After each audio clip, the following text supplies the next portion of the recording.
So this crazy man holds a TV station hostage so that they'll broadcast his son's hockey game. What the f***?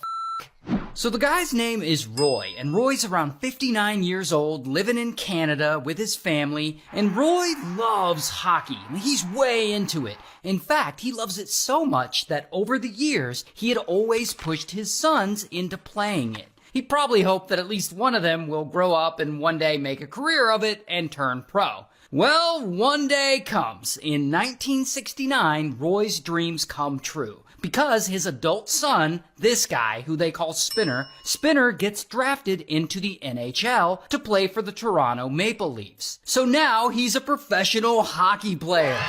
And as you can imagine, this is a huge deal for Roy. It's what he's always wanted. But then, about a year later in 1970, one day Roy gets a call from Spinner. And Spinner's like, "Dad, later tonight my team is gonna play." And he tells him that the game is gonna be broadcast on television nationwide, all across Canada. So Spinner is about to be on TV. Not only that, but between periods, he's gonna be interviewed by reporters.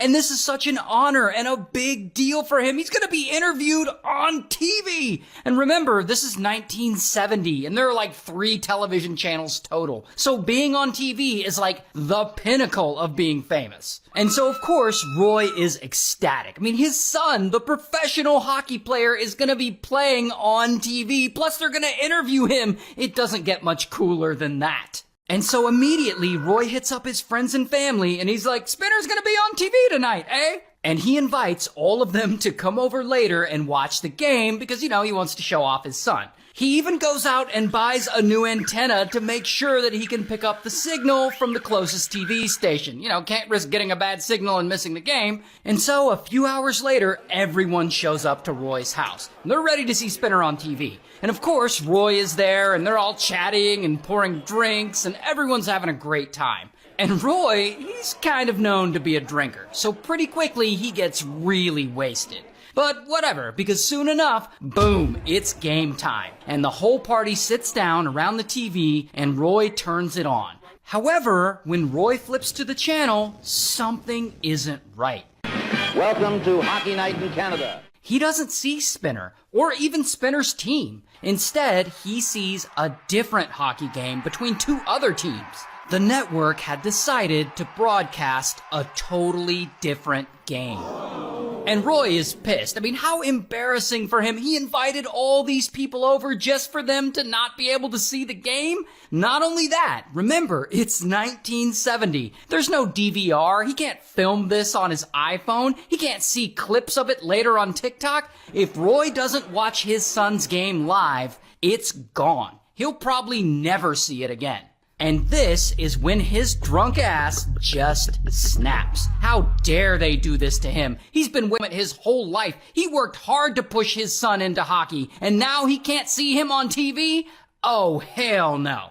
Now, at this point, he could scream and cry and punch through the drywall like a normal hockey fan, but that's not what Roy does. Otherwise, I wouldn't be telling this story. Instead, he grabs his shotgun and his 9mm pistol, and he gets in his truck, and he abruptly leaves the little gathering. And he drives from Fort St. James about an hour and a half away to this other city, Prince George. Because in Prince George, that's where the closest TV station is. And so Roy gets there to the TV station building, and he grabs him inside the place, still drunk, still pissed off. And he walks right up to the receptionist's desk, and he points his 9mm at her. And he's all mad because he just drove an hour and a half and he missed a huge portion of the game. And bam, he grabs the phone off her desk and he yanks the wires out so she can't call for help. Then he walks past her towards the newsroom. Once he gets to the newsroom, he's like, "Everyone out of the room!" And he's waving his gun around so everyone gets scared and they leave. Then he points it at the news director and he leads him and some other reporters into the television studio area. Then he lines all of them up against the wall like he's about to execute them. And he's like, "Play my son's game. It's bullshit that you don't have that game playing." And they're like,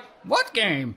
Because here's the thing, the TV station they're at is just a local affiliate TV station. They don't have the power to decide what gets played on a national broadcast. They just boost the signal to their local market or whatever. I actually have no idea how TV works. I'm more of an internet guy. But they don't have the power to do what he's asking. So everyone there is trying to explain to Roy how local TV stations work. But Roy is so drunk, who knows if he even understands. And he starts ranting and he's like, I don't want to have to kill anybody, but I have killed before. I killed many times in the military. Because I guess he was a World War II veteran or something. Anyway, so then, once he finally understands that they can't play the game he wants, he's like, fine, just cut the broadcast altogether. Because I guess if he can't watch what he wants, then I guess he doesn't want anyone to be able to watch any game at all. And the TV people see this pew-pew pointed at them and they're like, alright.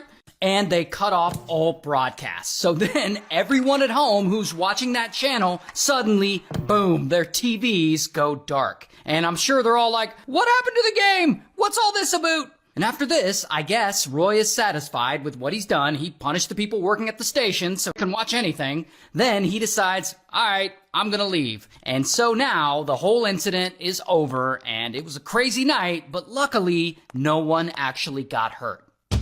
Until... Here's the thing. What Roy doesn't know is that while he was holding hostages at gunpoint in the newsroom, someone snuck away and called police and was like, there's a crazy man about to shoot up the TV station over a hockey game. This is the most Canadian thing I've ever seen. And so then the Royal Canadian Mounted Police shows up to the station. And I don't know if they're actually like on horseback, but I like to imagine they are. And so at this same time, Roy is exiting the building. And the three officers, they see him leaving and he's still armed. And they start yelling. They're like, stop, put your hands up. But instead of putting his hands up, Roy gets a different idea. He just starts blasting. Blam, blam, blam. And bullets fly through the air. Boom, one of them grazes an officer's holster. And boom, another one hits an officer in the foot. And so, of course, the officers, they start blasting back. Blam, blam, blam. And Roy is hit several times. And he falls to the ground and he dies right there in the parking lot of the TV station. Meanwhile, his son, Spinner, is many miles away, between periods, being interviewed just like he said he would. Joining a team looks like you would come to play. That's what I had in mind when I came up. Brian, when they came up, did they say they wanted you to do some thumping, hard hitting? Not really, but it always turns out that way. This is my style of hockey. And he's probably hoping that his dad is watching. And Spinner's team ends up winning the game, which probably would have been a nice moment for Roy, but